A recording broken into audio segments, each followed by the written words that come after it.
Video will be the first video installment for the antibiotic pharmacology resource video series that will be applicable for this week's IQ cases, as well as potentially future IQ cases of Block 5 or just Block 5 content in general. So there will be 4 videos in total, including this video, and the antibiotics covered in each video will be grouped based upon bacterial target of the antibiotic. And this will make more sense in just a minute. So, similar to the heart failure video in Block 4, these videos will cover a good majority of the antibiotics, not just the ones that are relevant to the IQ case this week. So please do not feel as if you have to watch all 4 of these videos in their entirety for this week's IQ cases. Instead, what I would encourage you to do is complete your IQ research for whatever infectious disease process you are researching this week, and then find the relevant antibiotics throughout these videos and focus on those for your IQ discussion. Please do not feel like you have to memorize all of these antibiotics just for this week. But I did want to provide a more comprehensive overview of all of these antibiotics because these will be very important agents for you to become familiar with, either again for these IQ cases or future IQ cases or Block 5 content in general, or just in clinical practice. So I wanted to provide you with this resource, but again, please go through this and pick out what is going to be the most relevant for the IQ cases this week and focus on those in your discussion.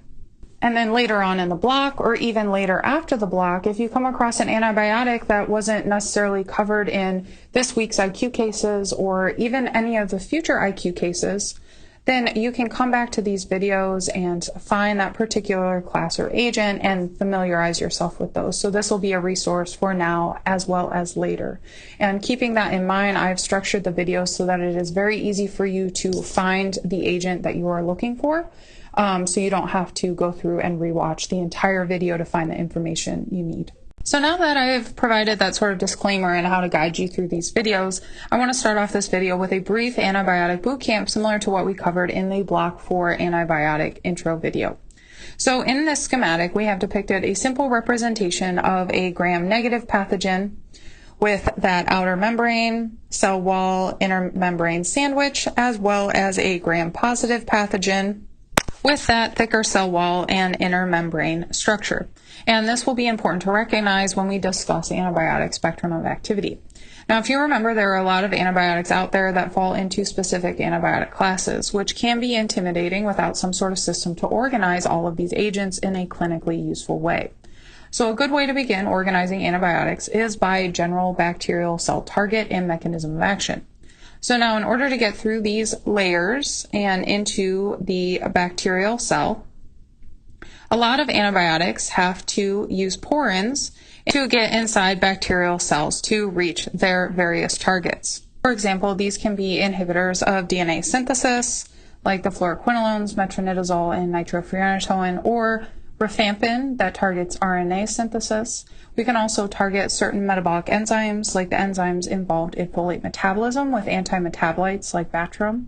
And lastly, inside the cell, we can lead to protein synthesis inhibition through either targeting the 30S ribosomal subunit, like with the aminoglycosides or tetracyclines, or we can target the 50S ribosomal subunit. And there are a lot of agents that work here, including our macrolides, clindamycin, linezolid, as well as others.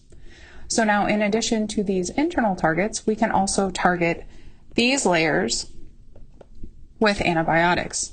Now, cell wall synthesis inhibitors need to gain access to this particular layer to elicit their effects, and these agents would include things like the beta-lactams, aztreonam, vancomycin, and the lipoglycopeptides.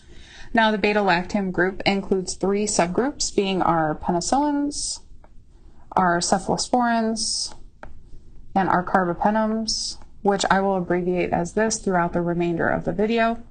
And then at the membrane, we can also administer antibiotics that lead to cell membrane disruption and a loss of integrity, like with the polymyxins, daptomycin, and the lipoglycopeptides work here as well.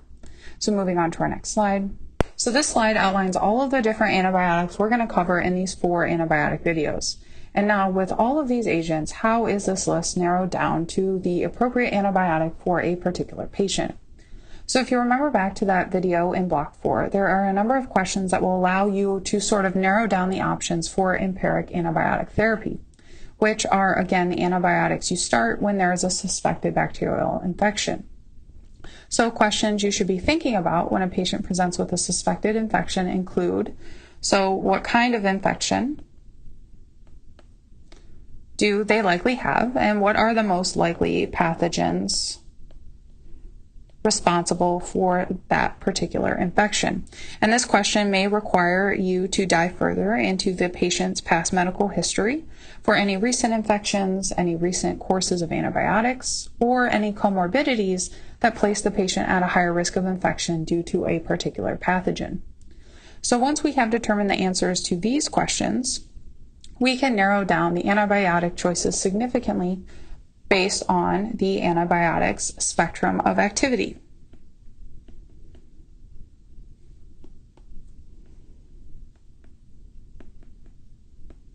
And remember, the goal of empiric therapy is to cover all of the most likely pathogens causing the infection until the culprit can be identified. So as we go through these different agents, I will try to comment on their general spectrum of activity. Now, going back to type of infection, particularly infection severity. So remember, antibiotics can be generally characterized as bacteriostatic versus bactericidal.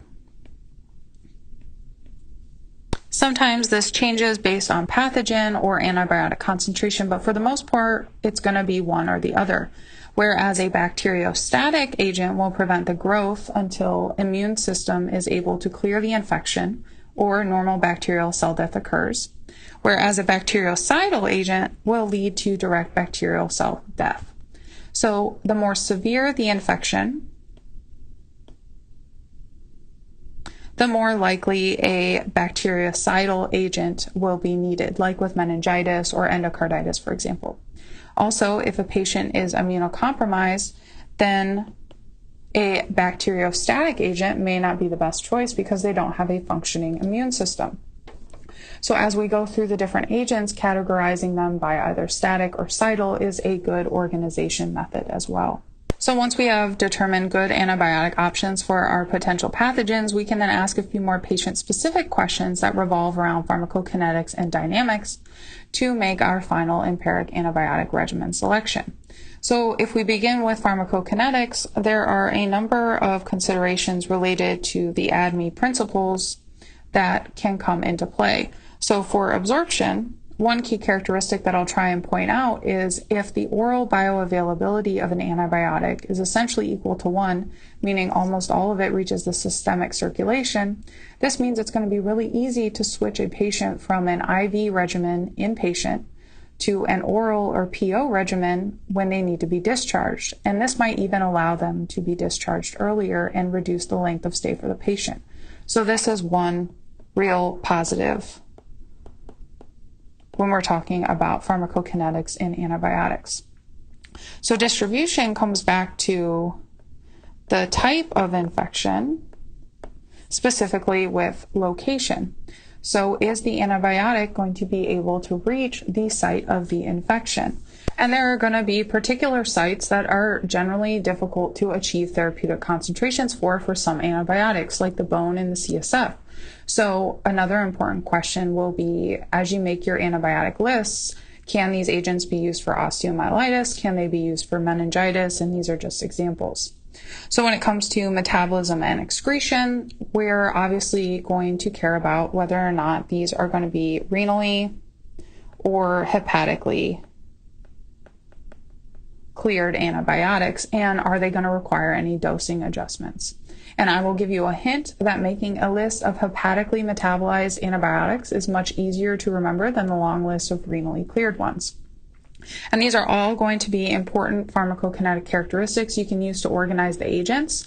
The particular ones I'm going to try and point out as we go are the ones that are either renally or hepatically cleared, and those that can be easily switched IV to PO.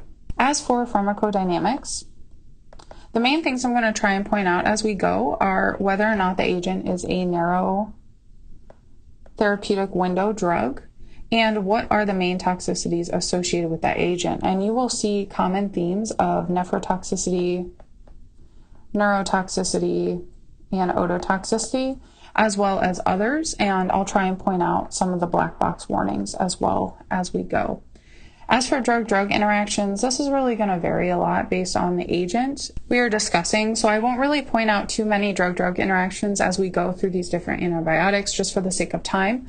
But one particular list that I would encourage you to make that we won't have time to really address in these videos is a list of antibiotics with a risk of increasing the INR requiring warfarin dosing adjustments, because this list can be very helpful in the clinic.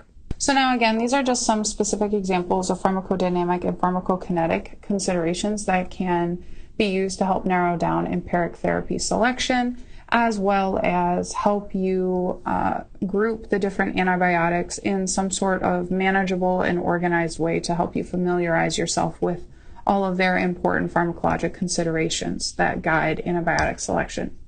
So ideally, once you have gone through all of these questions in a systematic way, you will arrive at the ideal empiric regimen for the patient.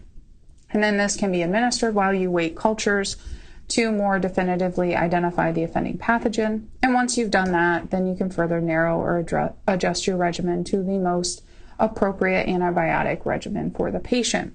That makes sense both based upon its spectrum of activity as well as these patient-related factors we discussed on the slide. Because again, we don't want our patient to be exposed to antibiotic that they don't need for longer than necessary. So before we move on to specific agents, I want to just quickly discuss general antibiotic pharmacologic considerations that will pretty much be applicable to all of the antibiotics. So we won't keep listing these for each and every video and agent. So first thing I want to discuss are allergies, which we did touch on in the introduction video in Block 4. So a lot of the antibiotic agents we will discuss come with a risk of hypersensitivity reactions, and the risk of allergic reaction is more common than others, like with beta-lactams and Bactrim, for example. So remember, we need to take that patient's allergy history, and we need to determine what agent caused the reaction and details of the reaction, which is sometimes forgotten. So was it a rash? Was it hives? Was it full-blown anaphylaxis? So these details can help us determine if it's appropriate to administer an antibiotic of the same class or a different but related class. And also sometimes patients will report allergies to medications that are actually side effects, like diarrhea with antibiotics is very commonly reported as an allergy. So we need to identify these false allergies as well. And as I also mentioned before, there is a risk of diarrhea with antibiotics, and in extreme cases, especially with broad spectrum antibiotics, wiping out the normal gut flora can lead to the risk of super infections, where pathogenic bacteria essentially take over areas that have had the normal flora wiped out. And the risk of super infections will be listed for many of the agents we're going to discuss, and this is one of the main reasons empiric therapy needs to be narrowed as soon as possible. So moving on to the next slide. So the focus of the remainder of this video will be on beta-lactam antibiotics, because there are quite a few of them, and they fall into the penicillin, cephalosporin, and carbapenem categories. But the nice part is that all of these agents will have the same mechanism of action. So beta-lactams are cell wall synthesis inhibitors, which remember is made of peptidoglycan. So remember, peptidoglycan is a mesh-like amino acid sugar polymer that makes up the cell wall. And there are enzymes known as transpeptidases or penicillin binding proteins that can come in and synthesize the formation of these crosslinks that lead to the formation of this mesh-like polymer. So once the beta-lactam gains access to the cell wall layer in either gram-negative or gram-positive pathogens, it interacts with the penicillin binding proteins and covalently binds these enzymes, inhibiting its transpeptidase activity and preventing cell wall synthesis. And this leads to a loss of cell wall integrity in the bacteria and eventually elicits bactericidal or direct bacterial killing effects. Now, the spectrum of activity of these different beta-lactam groups varies significantly across groups and within groups. So we will address this more on the next few slides, but I want to talk about resistance to beta-lactams for just a second. So the primary mechanism by which pathogens are resistant to beta-lactam antibiotics is through their production of beta-lactamase enzymes. These can be penicillinases, they can be ESBLs, which is a common abbreviation you'll probably come across, and this means extended spectrum beta-lactamases, and this will confer resistance to some cephalosporins, for example, or they can be carbapenemases. So beta-lactam antibiotics contain a beta-lactam ring that looks something like this. And this ring structure must remain intact to allow for the penicillin binding protein to come in and attack this ring structure, doing some organic chemistry to covalently modify and inactivate the penicillin binding protein. But beta-lactamases will actually come in and hydrolyze this ring structure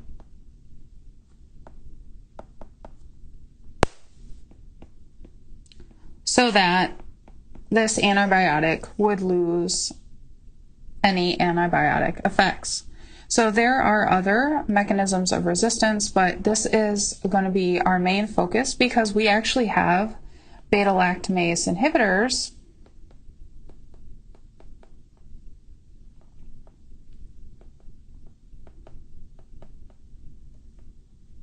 that can be combined with certain penicillins, cephalosporins, or carbapenems, and these are going to look a lot like this beta-lactam ring structure, so that these enzymes are going to act upon the inhibitors instead of the antibiotic, and this is going to lead to a covalent modification and an inactive enzyme, so now our beta-lactam antibiotic can elicit its intended effects without any risk of hydrolysis. And these beta-lactamase inhibitors include clavulanic acid, which is in augmentin, tazobactam, which is in zosyn, and sulbactam, which is in unison, for example.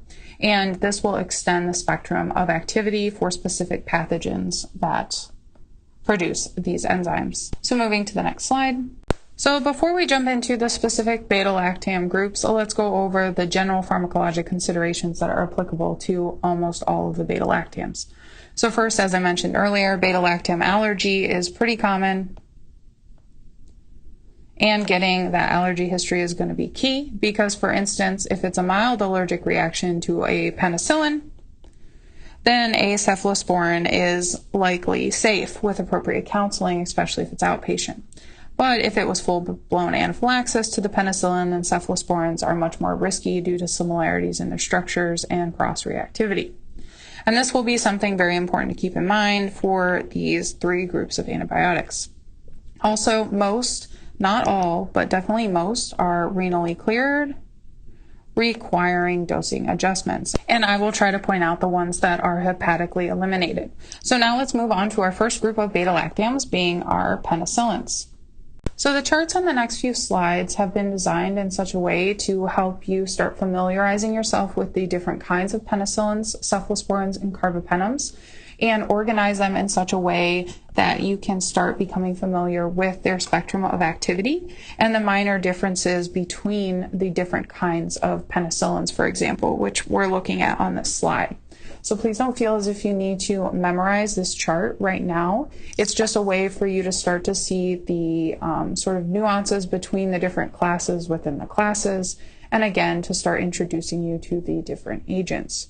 So now the way that I have always approached the organization of the beta-lactams is by thinking of the different groups of penicillins as sort of a timeline, where we start with the original penicillins, and then we add new groups as we go that combat either new resistant patterns or try to expand coverage to cover different organisms.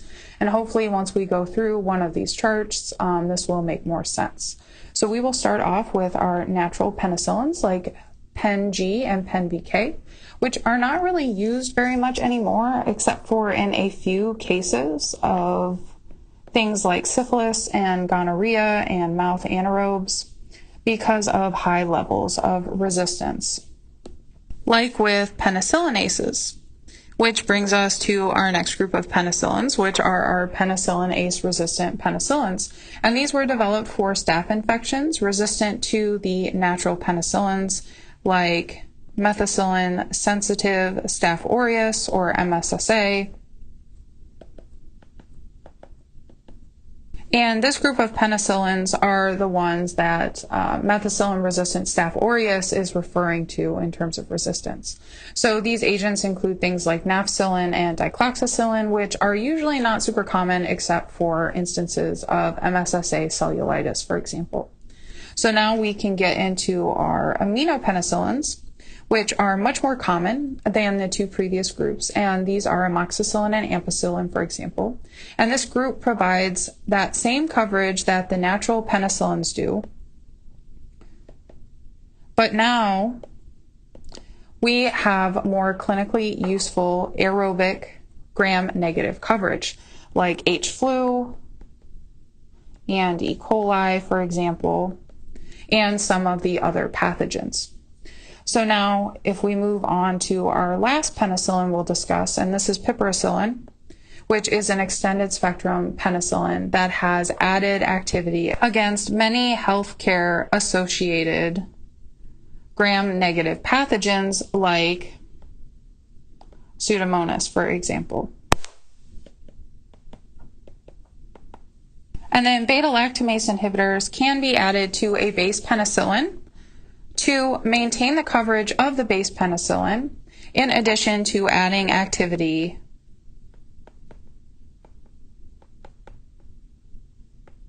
against beta-lactamase producing pathogens like MSSA, aerobic and anaerobic gram-negative pathogens, for example. So this again are the agents like augmentin, which is amoxicillin and clavulanic acid, or zosyn, which is piperacillin and tazobactam combinations. So all of these agents are going to be renally cleared, requiring dose adjustments, except for the penicillinase resistant penicillins. They do not need adjustments and are generally very well tolerated and have a high margin of safety. So moving on to our next set of agents being our cephalosporins.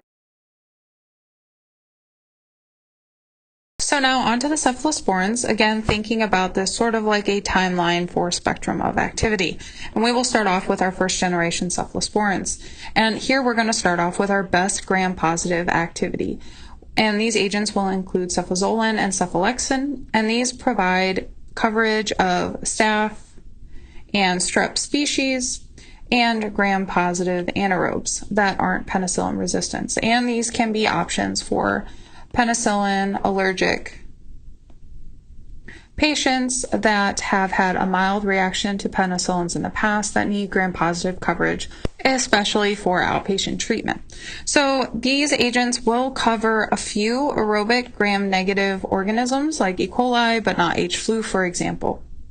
So now let's move on to the second generation group A cephalosporins, and for example this will be cefuroxime, and here we start to cover more gram-negative pathogens like H. flu, even those that are beta-lactamase producing strains.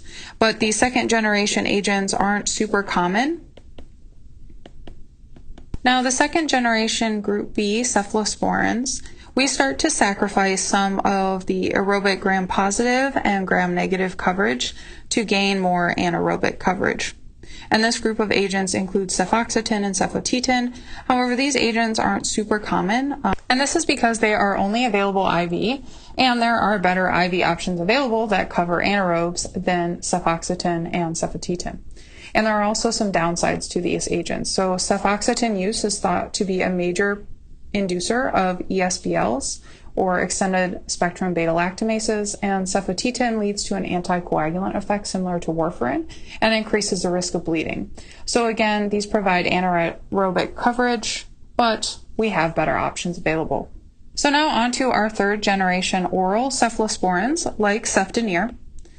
And these agents have improved aerobic gram-negative coverage at the expense of aerobic gram-positive coverage when compared to the first generation cephalosporins and the second generation group A cephalosporins.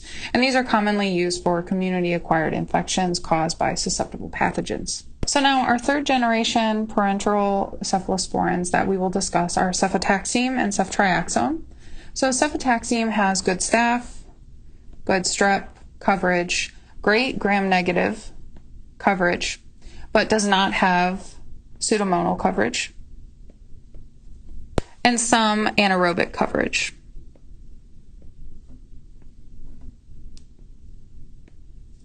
However, ceftriaxone is a little bit different, where it has moderate staph, good strep, great gram-negative coverage, again, no pseudomonal coverage, and poor anaerobic coverage, but has great CSF penetration, and is a drug of choice for meningitis, and is one of the only ones that is hepatically cleared. So next up are our anti-pseudomonal cephalosporins, so further growing our gram-negative coverage at the expense of our gram-positive coverage. So the first agent we'll discuss is ceftazidime, which has a very poor staph and strep and anaerobic coverage, but again has very excellent gram-negative coverage plus anti-pseudomonal activity. Now, cefepime also falls into this group, but actually has moderate staph and moderate strep coverage, but still poor anaerobic coverage and great or excellent gram-negative coverage with that anti-pseudomonal activity. And one thing to note with cefepime is it does come with an increased risk of neurotoxicity compared to the other cephalosporins. So these agents should be reserved for infections potentially due to Pseudomonas to prevent their overuse and potential resistance. So our last cephalosporin we're going to discuss is ceftaroline, and this is the only cephalosporin with anti-MRSA activity. And this agent has very similar coverage of strep and gram-negative organisms as ceftriaxone, but now with just much improved gram-positive coverage, including those highly resistant strains like MRSA and multi-drug resistant strep. So this agent will be similarly reserved for infections requiring this type of coverage. And then just like with the penicillins, beta-lactamase inhibitors can be added, like avibactam, to a base cephalosporin like ceftazidime, for instance, to provide coverage of beta-lactamase producing strains. So most of these agents are renally cleared, with the exception of ceftriaxone, which I pointed out, and they are generally very well tolerated with a high margin of safety. So now moving on to our last group of beta-lactams, onto the carbapenems, which I promise is a much shorter list of agents. So this is going to include ertapenem, doripenem, meropenem, and imipenem, which is combined with cilastatin. And one thing to note is with imipenem, it is combined with cilastatin, which inhibits a renal tubule brush border enzyme that would usually inactivate imipenem. So this combination allows for therapeutic urinary levels to be achieved. So the carbapenems are all very similar in that they are all renally cleared, requiring renal dosing adjustments. They all have an increased risk of neurotoxicity compared to all of the other beta-lactams, especially with renal dysfunction, previous seizure history, or use of imipenem and cilastatin combination has the highest risks. And these patients can be used in penicillin allergic patients, as long as the penicillin reaction was not severe, like anaphylaxis, for example. So these agents also have a very broad spectrum of activity and retain activity against many ESBL producing strains. However, resistance to carbapenems has emerged due to carbapenemase production, so care must be taken to use these agents only if necessary and if other options are not appropriate. So these agents are going to cover aerobic gram-positive organisms, including staph and strep, just not MRSA, and many aerobic gram-negative organisms, as well as anaerobes. And again, this is going to be the drug of choice for many ESBL producers. So the primary difference between these agents in terms of spectrum of activity is that ertapenem does not cover Pseudomonas, while the others do. So ertapenem is not so much going to be for empiric therapy for healthcare-associated pneumonias, for example, which would need pseudomonal coverage. And again, a beta-lactamase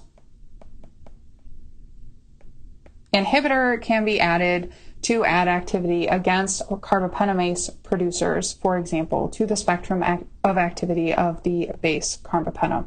So now moving on to our last summary slide. So in summary, I hope this video has provided a refresher of some of the important questions to ask to guide empiric therapy selection, a number of which are going to be patient-specific factors focusing on pharmacokinetic and pharmacodynamic considerations.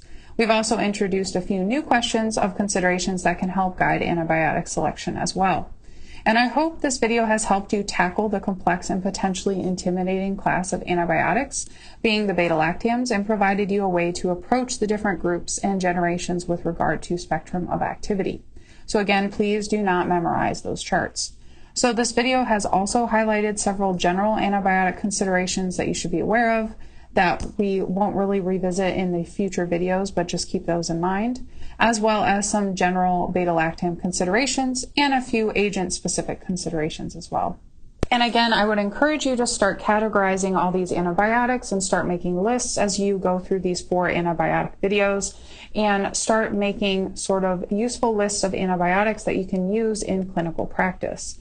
And some examples might be a list of agents that cover MRSA, a list of agents that have anti-pseudomonal activity, a list of agents that penetrate the CSF, a list of agents that are nephrotoxic, neurotoxic, ototoxic, etc. And this can help you recall that information more quickly and familiarize yourself with this really long list of antibiotics so that you can apply it in clinical practice more easily over time.